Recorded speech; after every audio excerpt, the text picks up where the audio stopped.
The architectural history of Brussels. A city built between power, art, and identity. Brussels is not a city that reveals itself all at once. It is a place you understand slowly, step by step, street by street. At first glance, Brussels may seem confusing. Medieval houses standing beside modern glass towers, grand palaces next to humble cafes, Gothic churches sharing the skyline with Art Nouveau masterpieces. But this mix is not chaos. It is history, layered, lived, and constantly rewritten. Brussels is the capital of Belgium, the political heart of Europe, and a city shaped by kings, merchants, revolutions, wars, and visionaries. Its architecture tells the story of power and resistance, tradition and progress, destruction and rebirth. This is the architectural history of Brussels. 1. The birth of Brussels, medieval foundations, 10th to 15th century. The story of Brussels begins quietly, in the 10th century, on a small island in the River Seine. At that time, Brussels was not a city, it was a settlement.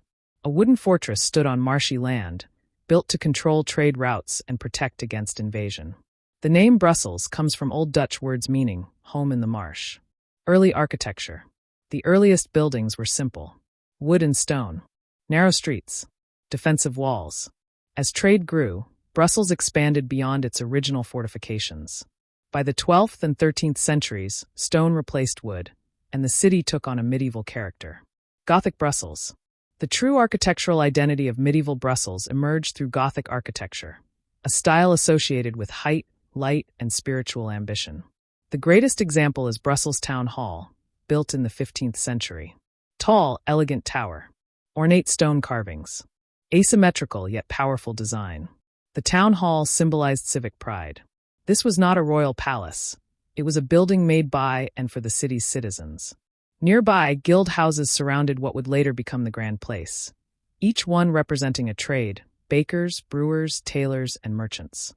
Even today, the medieval layout of Brussels survives in narrow winding streets, hidden courtyards, irregular building lines. The medieval city was dense, crowded, and alive, architecture built for survival, faith, and trade. 2.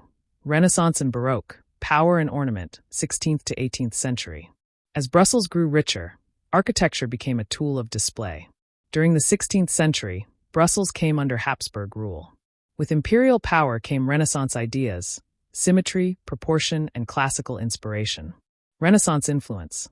Buildings became more ordered, more decorative, inspired by ancient Rome. However, tragedy struck in 1695 when French troops bombarded Brussels. Much of the medieval city was destroyed, including large parts of the Grand Place. Rebuilding the Grand Place. What followed was one of the most important architectural moments in Brussels history. The Grand Place was rebuilt in Baroque style. Rich decoration. Dramatic facades. Gold details and sculptural elements. Guild houses became even more expressive than before, each facade telling a story of its profession and pride. Today, the Grand Place is often called one of the most beautiful squares in the world. But its beauty comes from resilience, from rebuilding after destruction. Churches and palaces. Baroque architecture also reshaped religious buildings and noble residences. Grand staircases. Dramatic interiors. Emotional use of light. Architecture was no longer just functional, it was theatrical. 3. Neoclassicism and Enlightenment. Order and Reason, 18th, early 19th century. As Europe entered the Enlightenment, architecture changed again. Emotion gave way to reason. Decoration gave way to clarity. Neoclassical Brussels. Inspired by ancient Greece and Rome, neoclassicism emphasized straight lines, balanced proportions, calm elegance. The royal quarter of Brussels was transformed.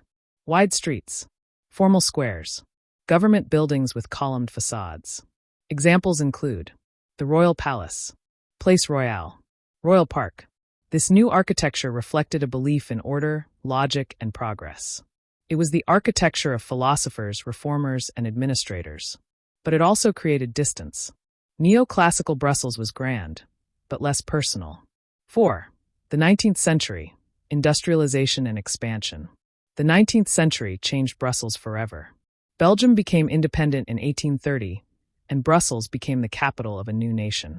Industry, railways, and population growth transformed the city.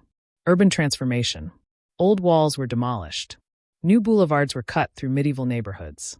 The River Seine was covered, hidden beneath the city, an act both practical and symbolic. Eclectic architecture. This era produced eclecticism, a mix of styles.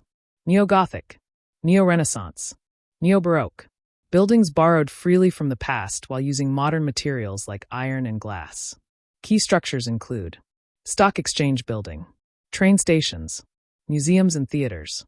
Architecture became nationalistic, designed to express Belgian identity. 5. Art Nouveau, Brussels' golden architectural moment, late 19th, early 20th century. If Brussels has a signature architectural style, it is Art Nouveau. And no name is more important than Victor Horta. What is Art Nouveau? Art Nouveau rejected historical imitation. It embraced flowing lines, nature-inspired forms, curved iron and glass, integrated design. Buildings were designed as total works of art, from facade to furniture. Victor Horta's legacy. Horta's houses transformed Brussels. Hotel Tassel, Hotel Solvay, Horta House. These buildings used light-filled interiors, open floor plans, iron structures visible as decoration. For the first time, architecture felt alive. Art Nouveau spread across the city. Elegant townhouses, decorative balconies, stained glass windows. Brussels became one of the world capitals of Art Nouveau. 6. Art Deco and Modernism. Between tradition and innovation, 1920s, 1930s. After World War I, the mood changed. The flowing curves of Art Nouveau gave way to Art Deco and early modernism. Art Deco. Art Deco was geometric, elegant, luxurious but controlled. Examples include Flagey Building, cinema palaces, apartment blocks. Materials like concrete, marble, and metal dominated. Early modernism. Modernist architects pushed further. Flat roofs, minimal ornament, functional layouts. Architecture reflected a society moving toward efficiency and progress. 7. War and Reconstruction. Loss and Renewal, 1940s, 1950s. World War II damaged Brussels physically and psychologically. But the post-war period brought rapid rebuilding. Modern office buildings. Concrete, glass, and steel became symbols of the future. However, this period also led to what is now called Brusselization. Brusselization.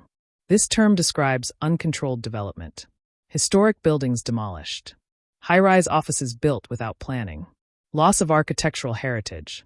While modernization brought jobs and infrastructure, it also erased parts of Brussels' soul. 8. The European capital, architecture of power, late 20th century. When Brussels became the de facto capital of the European Union, architecture gained a new role. EU district. New buildings emerged. European Parliament. Commission offices. International conference centers. These structures are functional, symbolic, often controversial. Critics argue they lack warmth. Supporters see them as symbols of unity. Architecture here represents governance rather than culture. 9. Contemporary Brussels.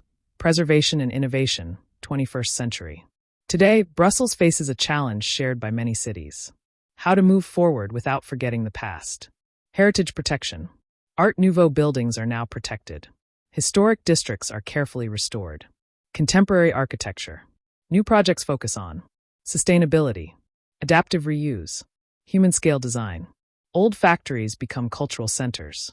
Industrial buildings turn into housing. Modern Brussels is learning to respect its layers.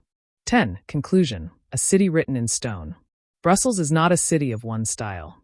It is a city of dialogue. Every building speaks to the one beside it, sometimes in harmony, sometimes in tension. From medieval guild halls to Art Nouveau masterpieces, from royal palaces to European institutions, Brussels architecture tells a story of power and people, destruction and rebirth, tradition and innovation. It is a city that was never finished and never should be. Because Brussels is not frozen in time. It is alive, and its architecture is its memory.